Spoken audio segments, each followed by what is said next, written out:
नमस्कार दोस्तों, मैं नवरत्न यादव यूट्यूब चैनल में आपका स्वागत करता हूं। दोस्तों, आज इलेक्ट्रिकल पावर सिस्टम का बहुत ही इंपॉर्टेंट टॉपिक और इलेक्ट्रिकल इंजीनियरिंग का कहा जाए तो बहुत ही स्ट्रॉन्ग टॉपिक ट्रांसफॉर्मर में स्टार्ट करने जा रहा हूं। आज मैं आपको ट्रांसफॉर्मर का बेसिक प्रिंसिपल, बेसिक कंसेप्ट बताऊंगा कि ये किस तरह से इसकी बनावट होती है, कैसे वर्किंग करता है और नॉर्मल लाइफ में अपने लिए ट्रांसफॉर्मर की कितनी इंपॉर्टेंस है। इलेक्ट्रिकल सर्किट किसी भी प्रकार का अगर डिजाइन करना हो तो ट्रांसफॉर्मर किस हद तक, कैसे और किस हद तक अपने कारगर साबित हो सकता है। देखिए, सबसे पहले मैं आपको बताऊंगा कि व्हाट इज ट्रांसफॉर्मर। ट्रांसफॉर्मर होता क्या है। ट्रांसफॉर्मर बेसिकली देखा जाए तो ट्रांसफॉर्मर एक ऐसे डिवाइस है, एक स्थिर डिवाइस है जो पावर को एक सर्किट से दूसरे सर्किट में ट्रांसफर करती है। नाम से ही पता चल रहा है आपको, ट्रांसफॉर्मर, जिसे हिंदी में परिणामित्र बोलते हैं।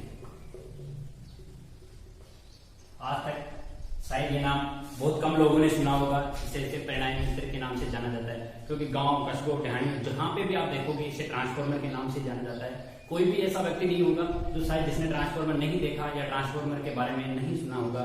पर जब बात होती है इसके कंसेप्ट की कि ट्रांसफॉर्मर अगर हर जगह उपलब्ध है, हर व्यक्ति उसको देखता है, हर व्यक्ति को उसकी जरूरत पड़ती है, ट्रांसमिशन डिस्ट्रीब्यूशन जहां पे भी लाइट, हर घर घर तक जहां लाइट पहुंचानी होती है वहां ट्रांसफॉर्मर की इंपॉर्टेंस बहुत ज्यादा है। तो फिर आपको ये पता होना चाहिए कि ये कैसे कार्य करता है, ट्रांसफॉर्मर कैसे वर्किंग करता है, किस चीज का ये बना होता है और इसका प्रिंसिपल क्या होता है, किस सिद्धांत में ये कार्य करता है। सबसे पहले मैं आपको बताऊंगा इसका वर्किंग सिद्धांत। ट्रांसफॉर्मर अनन्य प्रेरण के सिद्धांत पे कार्य करता है। देखिए किस आधार पर कार्य करता है। ट्रांसफॉर्मर में क्या होता है, किसी प्रकार का कोई रोटेटिंग पार्ट नहीं होता है। इसकी परिभाषा से अगर समझा जाए तो इसकी परिभाषा होती है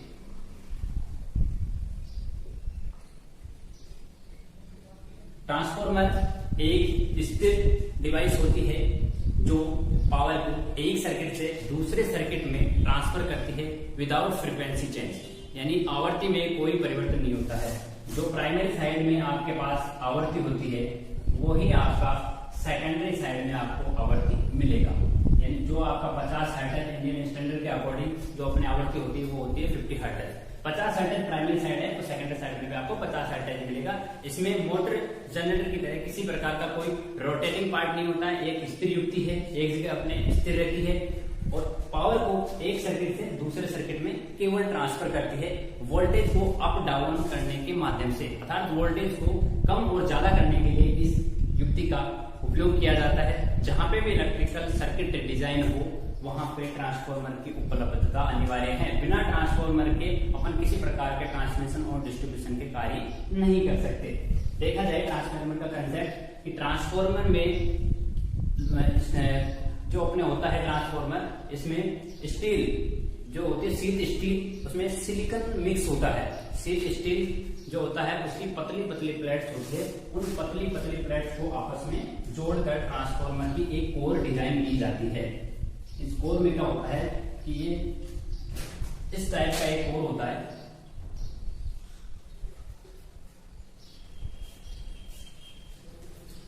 ये ट्रांसफॉर्मर का कोर होता है। इसमें क्या होता है, ये जो कोर होती है ये मोटे लोहे की नहीं बनकर पतली पतली प्लेट्स की बनाई जाती है। उन प्लेट्स पर लेमिनेशन किया जाता है और आपस में उनको जोड़कर, ये प्लेटें आपस में क्या होती है, इंसुलेटेड होती है, आपस में जोड़कर एक मोटी कोर डिजाइन की जाती है। इन प्लेटों का आकार अपन एल आकार भी ले सकते हैं, यू आकार भी ले सकते हैं और ई आकार भी ले सकते हैं और आई आकार भी ले सकते हैं। यानी एल, ई, यू और आई, ये जो होते हैं इस आकार में अपन इनको आपस में जोड़कर एक मोटी प्लेट बनाते हैं। और मोटी प्लेट बनने के बाद क्या होता है कि ट्रांसफॉर्मर में दो प्रकार की वाइंडिंग की जाती है। दो प्रकार की वाइंडिंग की जाती है, प्राथमिक वाइंडिंग और द्वितीय वाइंडिंग। इसमें किसी प्रकार का कोई कनेक्शन नहीं होता है, इलेक्ट्रिकल कनेक्शन नहीं होता है। ओनली मैग्नेटिक कनेक्शन के कारण ही सर्किट में प्राइमरी से सेकेंडरी साइड में इसका करंट फ्लो होता है। ये इसका प्राइमरी साइड है।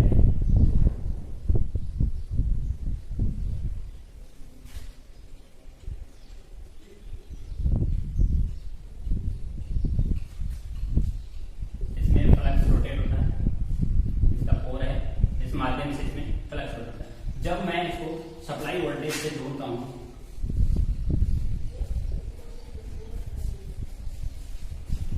जैसे ही मैं इसको सप्लाई वोल्टेज दूंगा तो इसमें क्या होगा कि जो घेरे लपेटे गए हैं इस कोर के ऊपर, इसमें क्या होगा, मैग्नेटिक फील्ड प्रोड्यूस होगा। उस मैग्नेटिक फील्ड के कारण प्राइमरी वाइंडिंग में ईएमएफ प्रोड्यूस होगा E1।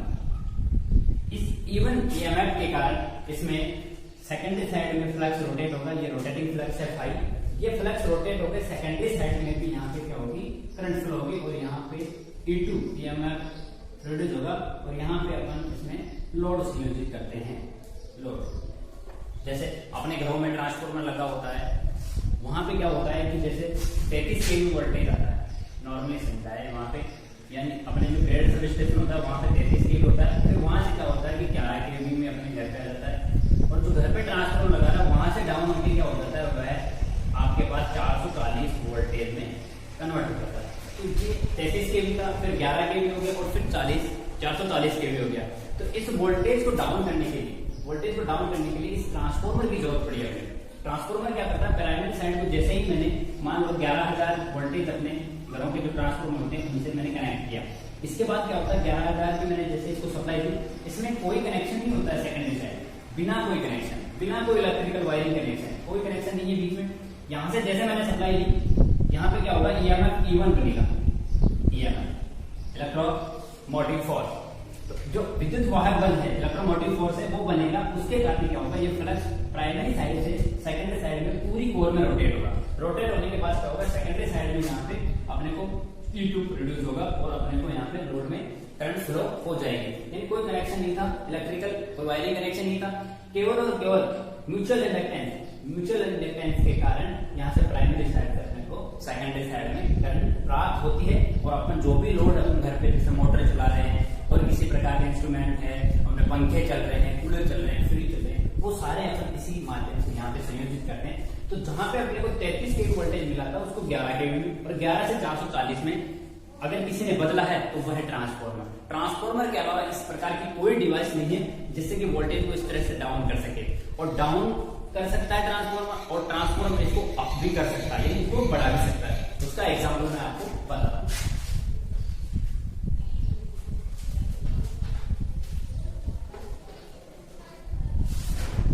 ट्रांसफार्मर मैंने बताया वोल्टेज को अप करता है और डाउन करता है, दोनों कार्य करता है। अप डाउन का मैंने बता दिया आपको कि जैसे 33 kV आपके पास वोल्टेज था उसको उसने 11 kV में कन्वर्ट। बेसिक प्रिंसिपल के बाद में अब मैं बात करता हूँ ट्रांसफार्मर कौन सी धारा पे कार्य करता है। सबसे पहले पता होना चाहिए आपको, क्योंकि दो तरह की अपने पास विद्युत धाराएं होती है, एक होती है एसी करंट और एक होती है डीसी करंट। दो प्रकार की धाराएं होती है। तो ट्रांसफार्मर कौन सी धारा पे कार्य करता है, तो मैं आपको बताता हूँ कि ट्रांसफार्मर केवल एसी धारा पे ही कार्य करता है, डीसी पे कार्य नहीं करता है। तो आपको पता होना चाहिए इस अभी तक जब भी आपने पढ़ा होगा कि ट्रांसफार्मर एसी पे कार्य करता है, डीसी पे कार्य नहीं करता। पर आज मैं आपको बताऊंगा कि वो डीसी पे कार्य क्यों नहीं करता है, क्या रीजन है ऐसा कि ट्रांसफार्मर विशिष्ट धारा पे कार्य नहीं कर पाता है, वो केवल और केवल अल्टरनेटिंग करंट पे ही कार्य करता है। तो सबसे पहले में दो प्रकार की करंट है, एक होती है आपकी एसी और दूसरी होती है आपकी डीसी।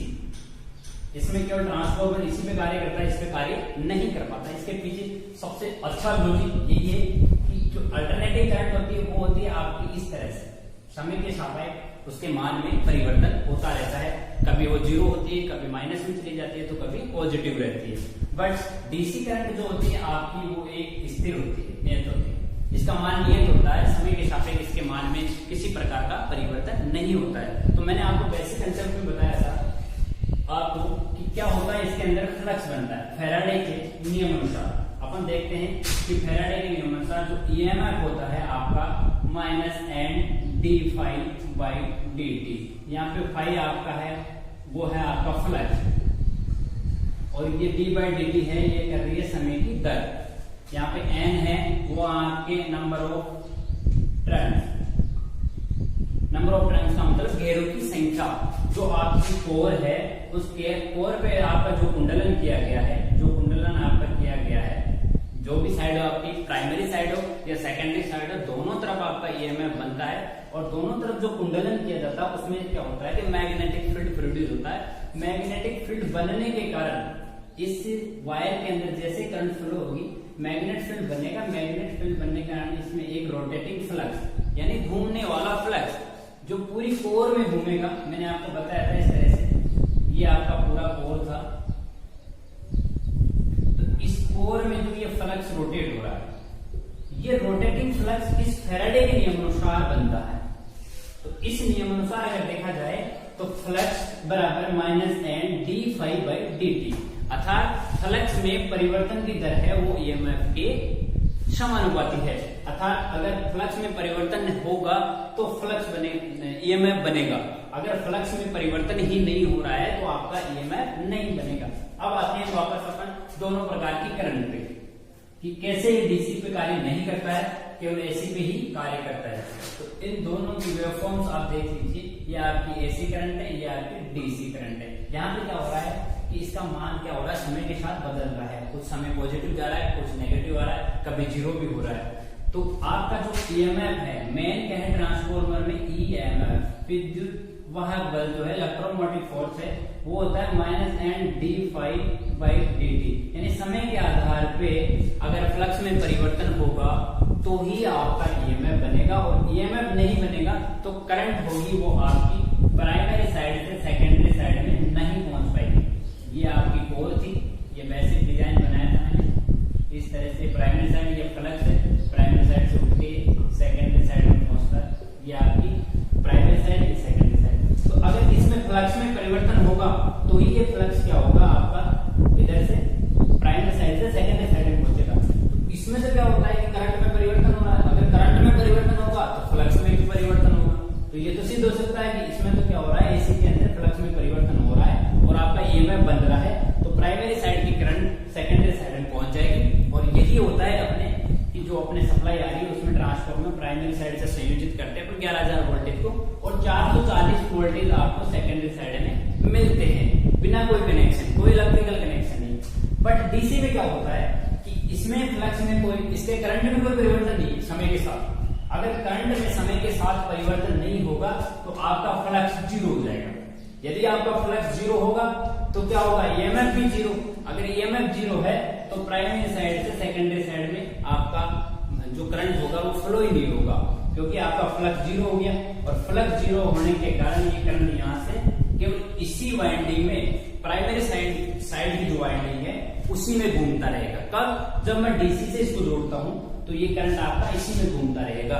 और इसका क्या होता है कि रेजिस्टेंस लो होता है, लो रेजिस्टेंस के कारण क्या होता है, थोड़ी देर इसके अंदर करंट घूमेगा और कुछ समय बाद ये वाइंडिंग गर्म होके जल जाएगी। अर्थात डीसी में क्या होता है कि डीसी में ट्रांसफार्मर कार्य नहीं करता है। अगर पूछा जाए क्यों नहीं करता है तो सिंपल सा मेथड है कि इसके करंट में परिवर्तन नहीं होता समय के साथ, तो फ्लक्स जीरो होगा, फ्लक्स जीरो तो ईएमएफ जीरो, और ईएमएफ जीरो होने के कारण प्राइमरी साइड से सेकेंडरी साइड में आपके करंट फ्लो नहीं हो पाएगी और कुछ समय बाद प्राइमरी साइड वाइंडिंग गर्म होके जल जाएगी। ये कंसेप्ट था आपका डीसी पे कार्य नहीं करने का, कि ट्रांसफार्मर केवल और केवल एसी पे ही कार्य करता है। अब मोस्ट और इम्पोर्टेंट जो आपका कंसेप्ट है ट्रांसफार्मर का, जिसके लिए इसको यूज किया जाता है इसका, वो है वोल्टेज को अप डाउन करना। यानी ये वोल्टेज को बढ़ाता भी है और वोल्टेज को कम भी करता है। तो इसका कंसेप्ट कैसे है, किस आधार पर बढ़ाता है, कब बढ़ाएगा और कब कम करेगा। देखिए ट्रांसफार्मर की अगर मैं कोर की डिजाइन को दोबारा से यहाँ लिखता हूं, इस तरह की इसकी कोर होती है, पतली पतली प्लेट्स होती है, उन प्लेटों को आपस में जोड़कर एक मोटी कोर का डिजाइन किया जाता है। और उसमें ये इसके जो होते हैं, ये होते हैं योग लिम्स होते हैं। इन लिम्स पे क्या लीजिए तो इसका क्या होता है, योग होता है, ये लिम्स होती है 2 लिम्स। इनमें क्या होता है, जैसे यहाँ पे वाइंडिंग हो गई, ये इसकी होगी प्राइमरी वाइंडिंग, अर्थात प्राथमिक कुंडलन भी इसको हिंदी में बोला जाता है। सेकेंडरी तरफ ये हो गया, ये हो गया इसका सेकेंडरी साइड। ये इसका फ्लक्स है, रोटेटिंग फ्लक्स, जो पूरी कोर में घूमता रहेगा। कब, जब एसी सप्लाई दी जाएगी, डीसी में तो कार्य करेगा नहीं। फ्लक्स जो होगा आपका ईएमएफ बराबर क्या होगा, minus N d phi by d t. इसके आधार पर ये कार्य करेगा। जैसे मैंने इसको सप्लाई वोल्टेज दिया कितना, 11,000 वोल्टेज, ये इसका सप्लाई वोल्टेज है। जो अपने नॉर्मली जो अपने घर के आसपास जो ट्रांसफार्मर लगा होता है उसी की बात कर रहा हूं कि 11,000 वोल्टेज दे रहा है। अब आप काउंट कीजिए, इसमें जो घेरे हैं वो कितने हैं, 1 2 3 4 5, यानी N1 जो प्राइमरी साइड के घेरे हैं उनको N1 से दर्शाते हैं, ये 5 है। इधर के मैं घेरे काउंट करूंगा 1 2 3 4 5 6 7, यानी नंबर ऑफ घेरे कितने हैं यहाँ के, 1 2 3 4 5 6 7, यानी N2 का मान कितना हो जाएगा मेरा 7। अब जो वोल्टेज जो डिपेंड करता है, मैं 11,000 वोल्टेज दे रहा हूं, नंबर ऑफ टर्न्स मेरे कितने 5। अब मैं अगर इधर की बात करता हूं तो नंबर ऑफ टर्न्स मेरे कितने हो गए 7, तो मेरा जो वोल्टेज था 11,000 वो यहाँ लगभग कितना हो जाएगा 15,000, क्योंकि जो वोल्टेज अप और डाउन करने का कार्य होता है वो इन नंबर ऑफ घेरों पे ही निर्भर करता है। जिस तरफ की वाइंडिंग के घेरे ज्यादा होंगे उस तरफ का वोल्टेज ज्यादा होगा। यदि मेरे को ट्रांसफार्मर का वोल्टेज बढ़ाना है, यानी मेरे को 11,000 है, चाहिए मेरे को 15,000, तो मैं उनके घेरे बढ़ा दूंगा। यदि मेरे को 11,000 दे रखा है, मेरे को वोल्टेज चाहिए कम, यानी 400 440 अपने घरों में आती है, तो इधर के जो नंबर घेरे हैं उधर 5 थे, तो इधर के क्या करने पड़ जाएंगे, आपको 3 घेरे ही लेने होंगे। तो यहाँ से आपको आउटपुट वोल्टेज देना होगा। तो यहाँ के आपके जो लगभग है आपका 400 या 440 जो वोल्टेज होगा वो आपको प्राप्त हो जाएगा। यानी जिस तरफ के घेरे ज्यादा होंगे वाइंडिंग के, उसी का वोल्टेज ज्यादा होगा। इसी आधार पर ट्रांसफार्मर को 2 भागों में बांटा गया है, स्टेप अप ट्रांसफार्मर और स्टेप डाउन ट्रांसफार्मर। वो किस तरह से होता है एक बार देखिए आप।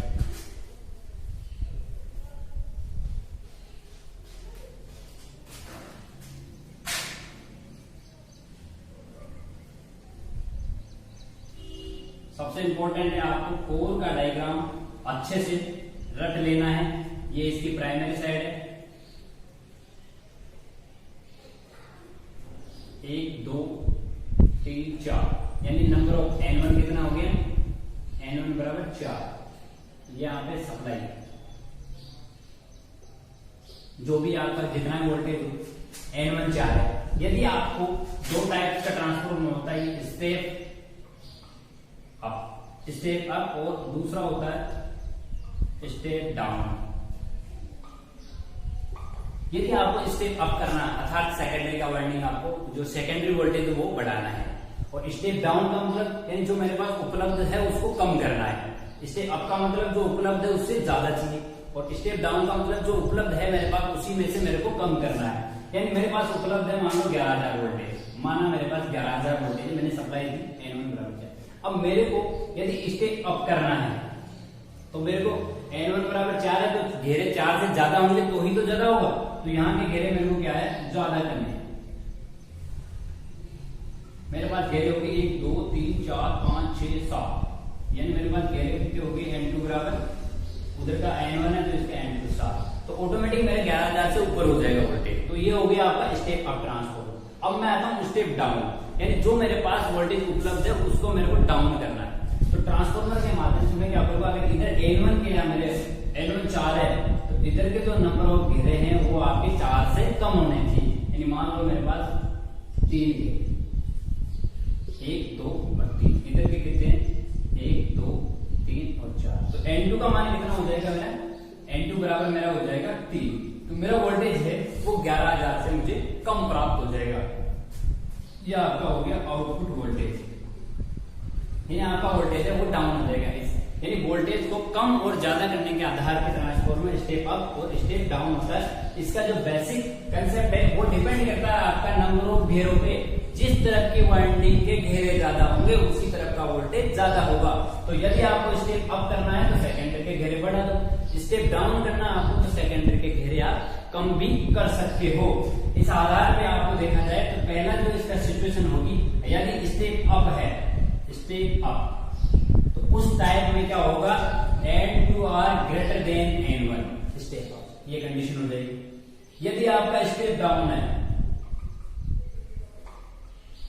स्टेप डाउन है तो N1 ग्रेटर देन N2, ये डाउन हो गया क्योंकि नंबर ऑफ घेरे N1 के ज्यादा है। तो ये दोनों सिचुएशन है इस पे सेटिस्फाई हो रही है, और दोनों कंडीशन में स्टेप अप और स्टेप डाउन ट्रांसफार्मर इस टाइप से होता है। और यही मेन और मेजर काम होता है ट्रांसफार्मर का, कि पावर को एक सर्किट से दूसरे सर्किट में बिना कोई फ्रीक्वेंसी परिवर्तन पहुंचाता है, बट वोल्टेज को कम और ज्यादा भी करता है। अब मैं बात करता हूँ, ये था इसका बेसिक, कि कैसे इसकी बनावट होती है, कैसा वर्किंग होता है, कैसे इसको स्टेप अप और स्टेप डाउन किया जाता है। अब एक बात आती है कि मैं जहां पे भी इलेक्ट्रिकल पावर की बात करता हूँ, इलेक्ट्रिकल पावर में क्या होता है कि जहां भी आप देखोगे, जहां भी जाओगे तो इसकी यूनिट होती है वाट। इलेक्ट्रिकल पावर की जो यूनिट होती है वो होती है आपकी वाट। पावर की यूनिट ये होती है वाट होती है। इलेक्ट्रिकल पावर हमेशा वोट में ही मापी जाती है, और जो अपन अभी स्टडी कर रहे हैं वो भी एक इलेक्ट्रिकल पावर से ही संबंधित है। यानी जनरेटर होगा आपका, या मोटर होगी, या अदरवाइज कोई इंस्ट्रूमेंट होगा, या ट्रांसफॉर्मर होगा, इनमें होता वही इलेक्ट्रिकल पावर के। ये भी पावर को एक सर्किट से दूसरे सर्किट में ट्रांसफर ही कर रहा है, यानी एक सर्किट से दूसरे सर्किट में बिना कोई कनेक्शन, केवल म्यूचुअल इंडक्टेंस के कारण मैग्नेटिक फील्ड प्रोड्यूस करके ईएमएफ के कारण ही एक सर्किट से दूसरे सर्किट में भेज रहा है, ना कि मैं कोई वायरिंग कर रखी है या कोई कनेक्शन कर रखा है। तो बात है इस वॉट की कि सबके जो यूनिट होती है वो होती है, जैसे ट्रांसफॉर्मर की यूनिट से अगर उसकी मोटर की या जनरेटर की, इनकी अगर में पावर जो यूज होती है उनमें वाट होता है। तो फिर ट्रांसफॉर्मर की जो रेटिंग होती है, ट्रांसफॉर्मर की रेटिंग वो केवीए की होती है। केवीए, जब ये काम तो पावर का कर रहा है भाई, पावर को एक सर्किट से दूसरे सर्किट में भेज रहा है, तो मैं मान सकता हूँ कि प्राइमरी साइड में मेरे 10 किलोवाट है, तो सेकेंडरी साइड में जैसे 15 किलोवाट हो गया, स्टेप अप कर दो, पावर बढ़नी चाहिए ना उसकी, तो यानी पावर ट्रांसफर कर रहा है, पावर को कम ज्यादा भी कर रहा है। बट इसकी जो रेटिंग होती है वो हमेशा केवीए में ही होती है, किलो वोल्ट एम्पियर। इसका सबसे सिंपल फंडा यही है कि ट्रांसफॉर्मर में दो प्रकार के लॉसेज होते हैं। एक होता है कॉपर लॉस, कॉपर लॉस यानी हानि, और एक होता है आपका कोर लॉस। दूसरा ये फिक्स होता है, इसमें कोई सप्लाई का या जो भी आपके इनपुट है वो डिपेंड नहीं है, ये लॉस होगा उतना होगा ही, ये एक फिक्स लॉस होता है। कॉपर लॉस होता है वो होता है आपके करंट में या वोल्टेज सप्लाई दे रहे हो आप, उस वोल्टेज पे डिपेंड करता है कि कितना वोल्टेज दे रहा है, उस हिसाब से आपके लॉसेज होंगे। तो इसकी जो रेटिंग होती है वो होती है केवीए। आप जब भी ट्रांसफॉर्मर लेने जाओगे तो वहां ये थोड़ी कहोगे मेरे को 50 वाट का ट्रांसफॉर्मर दे दो या मेरे को 10 HP का ट्रांसफॉर्मर दे दो, नहीं, वहां पे आप क्या मांगोगे, मेरे को 25 kVA का दे दो या 40 kVA दे दो। kVA ये इसकी रेटिंग होती है। मोटर मांगने जाओगे तो कौन सा मोटर दे दो मेरे को, कौन सी मोटर, तो यार कुछ तो बताओ उसका मेरे को कि कितने HP की, 1 HP 2 HP 3 HP 4 HP। उसी प्रकार ट्रांसफॉर्मर में अगर आप ट्रांसफॉर्मर खरीदने जाते हैं तो वहां पे आप kVA की बात करोगे, मेरे को 25 kVA चाहिए, 50 kVA चाहिए, 40 kVA चाहिए या 100 kVA चाहिए। तो ये है क्या kVA, सब में वाट है, HP है, मोटर में भी अगर बात करता हूँ तो HP है, या पावर की जहां बात होती है वहां होती है वोट की। kVA कहां से आ गया, इसका फंडा यही है, आप इसको भूल जाइए के को, क्योंकि ये तो यूनिट है, चेंज होती रहती है, किलोवाट मेगावाट जो भी, पर ये है वोल्ट एम्पियर। वोल्ट एम्पियर के बाद मैं जहां करता हूं कि यहाँ पे जो इसके जो लॉसेज होते हैं, ये लॉसेज है ये डिपेंड करते हैं वोल्टेज और करंट पे। यानी ट्रांसफॉर्मर के दो लॉसेज है, कॉपर लॉस और कोर लॉस। तो कॉपर लॉस तो इसका होता है वो होता है करंट पे डिपेंड, तो उसका तो यहाँ पे आ गया एम्पियर। और जो कोर लॉस होता है वो डिपेंड करता है आपके वोल्टेज पे, इसलिए यहाँ पे दोनों की यूनिट्स है वो वोल्ट एम्पियर ली गई है इन दोनों लॉसेज के आधार पे। बाकी मोटर होते हैं, जनरेटर होती है, उनमें ये लॉसेज पे डिपेंड नहीं करके उनके पावर फैक्टर पे डिपेंड करते हैं, और पावर फैक्टर वोल्ट से संबंधित होता है। यानी ये ट्रांसफॉर्मर पावर फैक्टर पे डिपेंड नहीं करता है, ये केवल कॉपर लॉस और कोर लॉस पे डिपेंड करता है। इनके आधार पर इसकी यूनिट वोल्ट एम्पियर दी गई। दोस्तों आज मैं बात करता हूँ ट्रांसफॉर्मर के टाइप्स की। ट्रांसफॉर्मर का बेसिक कंसेप्ट पढ़ चुके हो, किस तरह से इसकी बनावट होती है, कैसे बना हुआ होता है। अब बात होती है इसके प्रकार, ये कितने प्रकार का होता है, कौन कौन से प्रकार होते हैं।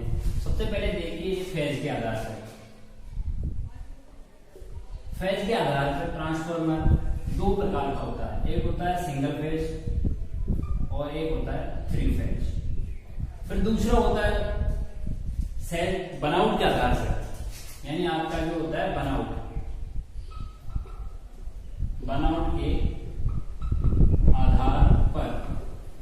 के आधार पर ये मेनली होता है 3 प्रकार।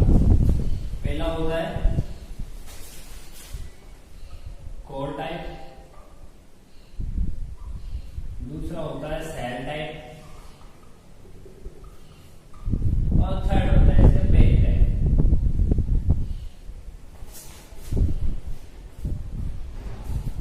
इसके बाद मैं बात करता हूं वोल्टेज के आधार पर। वोल्टेज के आधार पर तीसरा है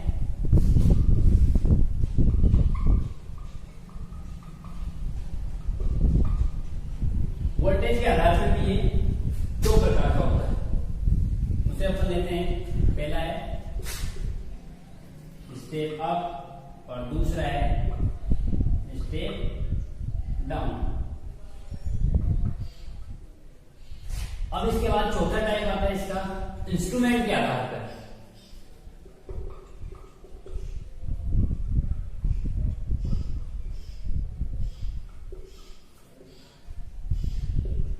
इंस्ट्रूमेंट के आधार पर मैं बात करता हूं तो ट्रांसफॉर्मर 3 प्रकार का होता है।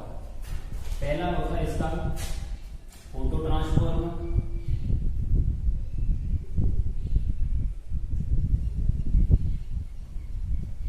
दूसरा होता है करंट ट्रांसफॉर्मर,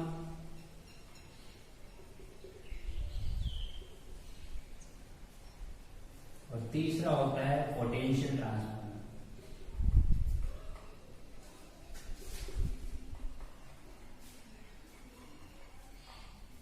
दोस्तों अभी मैं बात करता हूं केवल आपके पास 2 ही ट्रांसफॉर्मर।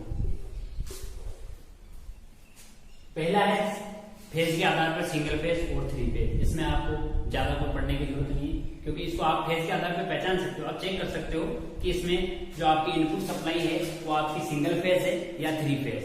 तो आप उससे आधार पर आप इसको गणना कर सकते हो कि ट्रांसफॉर्मर सिंगल फेज है या 3 फेज। इनपुट पे ही आप इसको पहचान सकते हो। दूसरा मैं ट्रांसफॉर्मर बात करता हूं बनाउट के आधार पर। बनाउट के आधार पर जो ट्रांसफॉर्मर में वो आपके सेल टाइप, कोर टाइप और बेल टाइप। और मेनली यही ट्रांसफॉर्मर जो सेल और कोर टाइप होते हैं वही ट्रांसफॉर्मर मैक्सिमम अपन यूज कर रहे हैं नॉर्मली। जैसे फैक्ट्रियों में देख लो, अपने घरों पे देख लो, तो जो अपने जो मैं बात करता हूँ जो घरों पे अपने ट्रांसफॉर्मर जैसे सिंगल फेज ट्रांसफॉर्मर यूज हो रहा है, 3 फेज ट्रांसफॉर्मर यूज हो रहा है, तो स्टूडेंट्स की क्यूरी ये होगी कि सर जो हमारे ट्रांसफॉर्मर काम में लिए जा रहे हैं वो ट्रांसफॉर्मर कौन से टाइप के हैं। तो मैं उन्हीं की पहला जो ट्रांसफॉर्मर बनाने के आधार पर वो होता है shell type. Shell type transformer मैं स्टार्टिंग से जो भी एग्जांपल लेके समझा दे रहा हूं वही ट्रांसफॉर्मर है आपका सेल टाइप ट्रांसफॉर्मर होता है। इसमें हल्का सा डिफरेंस यही है आपके कोर टाइप और सेल टाइप में, क्योंकि इसकी जो वाइंडिंग होती है, अगर मैं 3 फेज की बात करता हूं तो इसमें क्या होता है 3 लेंस होती है। सेल टाइप में क्या होता है इस टाइप का होता है।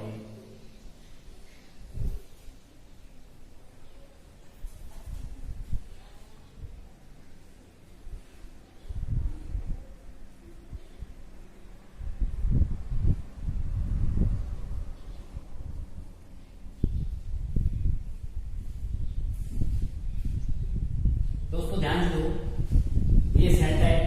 इसी तरह मैं दूसरा बनाता हूं आपका कोर टाइप। कोर टाइप में क्या होता है, पहले ये बताता हूं कि सेल टाइप में क्या होता है, जो प्राइमरी वाइंडिंग है और जो सेकेंडरी वाइंडिंग है, जो अपन क्या करते थे कि कोर टाइप का जो ट्रांसफॉर्मर था उसमें अलग अलग करते थे। कोर में क्या होता है, देखो यहां देखिए,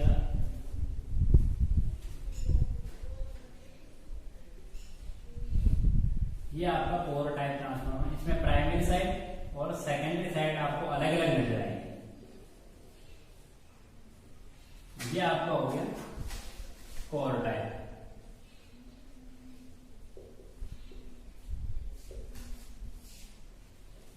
इसमें क्या होता है, ये आपके प्राथमिक कुंडल है प्राइमरी साइड, ये आपके सेकेंडरी साइड है, दोनों इंडिविजुअल अलग अलग। ये प्राइमरी साइड, ये सेकेंडरी साइड। यहां से मैं लोड, यहाँ पे जैसे सप्लाई चेंज करता हूं, उसको सप्लाई वोल्टेज देता हूं, तो सप्लाई वोल्टेज यहां से मिलने के बाद यहाँ पे क्या होता है, मैग्नेटिक फील्ड बनता है। मैग्नेटिक फील्ड बनने के बाद एक रोटेटिंग फ्लक्स फाई, वो क्या होता है, रोटेट होके इसमें घूमता रहता है, जिसके कारण विद्युत वाहक बल बनता है और अपने को सेकेंडरी साइड में इसकी आउटपुट मिलती है।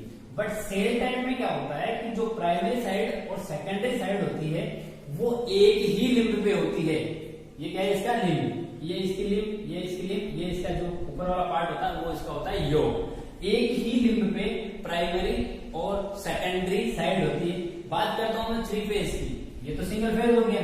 3 फेज में भी ऐसा हो जाएगा, ये दूसरे वाला फेज आ जाएगा इसका यहाँ पे, और ये 2 फेज, ये आपका तीसरा फेज आ गया। ये वोल्टेज आउटपुट हो गया। तो इसमें क्या होता है, एक ही लिंब पे प्राइमरी साइड और सेकेंडरी साइड एक में ही होती है। तो जो अपने घरों में जो ट्रांसफार्मर लगा होता है, जो सिंगल फेज ट्रांसफार्मर होता है आपका, वो होता है आपका सेल टाइप ट्रांसफार्मर। यानी आपके जो यूज करते हैं अपने, वो हमेशा कौन सा होता है, सेल टाइप ट्रांसफार्मर होता है। कोर टाइप ट्रांसफार्मर अपने यहाँ पे यूज नहीं होता है। अपने घरों के आसपास ये केवल फैक्ट्रीज में वहीं पे या जनरेशन पॉइंट्स पे वहीं पे यूज होते हैं। अपने जहां पे भी डिस्ट्रीब्यूशन पॉइंट जहां होते हैं वहां पे केवल सेल टाइप का ट्रांसफार्मर यूज किया जाता है। कभी भी आप उसको कहीं पे उसकी रिपेयरिंग होती है या आसपास के कोई भी ट्रांसफार्मर फैक्ट्री हो, वहां पे आप उसका विजिट करके देखिए कि उस ट्रांसफार्मर में प्राइमरी वाइंडिंग और सेकेंडरी वाइंडिंग एक ही लिंब पे होती है दोनों, और वही सेल टाइप ट्रांसफार्मर कहलाता है। अब दोस्तों मैं आपको एक बहुत इंपॉर्टेंट बात आपको बता रहा हूं कि जब भी मैं किसी से मिला या कई स्टूडेंट्स मेरे से पूछते हैं कि सर जो हमारे घरों के आसपास जो ट्रांसफार्मर लगा हुआ है उसको सर ट्रांसफार्मर नहीं बोल के वो लोग उसको बोलते हैं डीपी। तो इसके पीछे क्या लॉजिक है, ये डीपी जो बोलते हैं उसको, तो सर उसका जो शॉर्ट नेम है ट्रांसफार्मर का वो भी डिपेंड नहीं है उस पर डीपी पे। ट्रांसफार्मर आपका है, उसको हिंदी में बोलते हैं परिणामी त्रिक। इसमें तो ये भी डिपेंड नहीं कर रहा है कि ये डीपी शब्द कहां से आ गया, डीपी यानी ट्रांसफार्मर को जहां पे भी देखा गांव में या कई स्टूडेंट ने पूछा कि सर इसको जो होता है अपने ट्रांसफार्मर जो घरों के आसपास लगे हुए होते हैं, 3 फेज ट्रांसफार्मर है या सिंगल फेज ट्रांसफार्मर, उसको ट्रांसफार्मर नहीं बोल के उसको डीपी बोला जाता है।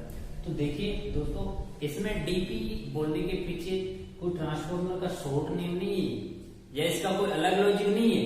इसका डीपी का मतलब होता है क्योंकि हम जहां पे ट्रांसफार्मर लगा रखा है वहां पे पावर सप्लाई का डिस्ट्रीब्यूशन कर रहे हैं, वहां क्या हो रहा है, डिस्ट्रीब्यूट वितरण कर रहे हैं। तो जो अपना पॉइंट है ट्रांसफार्मर, इसको ध्यान से समझना एक बात कि जैसे मेरे पास मेरे ग्रिड सब स्टेशन है, वहां पे क्या आ रहा था 33 केवी आ रहा है, वहां से मेरे पास 11,000 वोल्टेज आ गया और उसको 440 वोल्टेज में मैंने कन्वर्ट कर दिया। और यहां आने के बाद मेरे पास कंज्यूमर्स के पास जा रहा है, ये मेरा होम 1, होम 2, होम 3 और ये हो गया आपका होम 4, यानी ये आपका सब स्टेशन।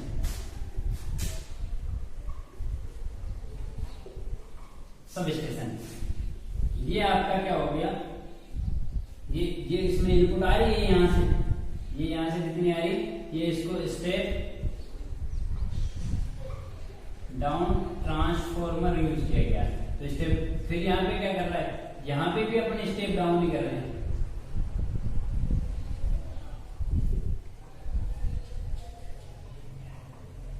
यहां पे भी स्टेप डाउन ट्रांसफार्मर लगा दिए, यहां पे भी 2 ट्रांसफार्मर आपके यूज हो रहे हैं। तो इस ट्रांसफार्मर को तो मैं ट्रांसफार्मर बोल रहा हूं और इस वाले को क्या बोल रहा हूं, डीपी बोल रहा हूं। तो एक ही काम कर रहा है, वो भी स्टेप डाउन कर रहा है, ये भी स्टेप डाउन कर रहा है, उसके बावजूद मैं इसको डीपी बोल रहा हूं। तो इसमें कोई लॉजिक है, वो लॉजिक ये है कि जहां से मेरा 33 केवी वोल्टेज आया वो 11,000 में कन्वर्ट हुआ, 11,000 के बाद 440 वोल्टेज में कन्वर्ट हुआ। कन्वर्ट होने के बाद वो कंज्यूमर्स के घर पे क्या हो रहा है, डिस्ट्रीब्यूट हो रहा है, डिस्ट्रीब्यूट हो रहा है। तो ये मेरा जो पॉइंट है वो क्या कहलाएगा, डिस्ट्रीब्यूशन पॉइंट। डिस्ट्रीब्यूशन पॉइंट, तो इसे शॉर्ट में मैं क्या बोलूंगा, डीपी, यानी यहां से ये वितरण पॉइंट है मेरा, ये डिस्ट्रीब्यूशन पॉइंट है, इसलिए इस पॉइंट को मैं डिस्ट्रीब्यूशन पॉइंट नहीं बोलकर उसको मैं डीपी भी बोल सकता हूं, क्योंकि ट्रांसफॉर्मर का शॉर्ट नेम नहीं है डीपी, ये है आपका डिस्ट्रीब्यूशन पॉइंट, जहां से आपके सप्लाई वितरण हो रहा है।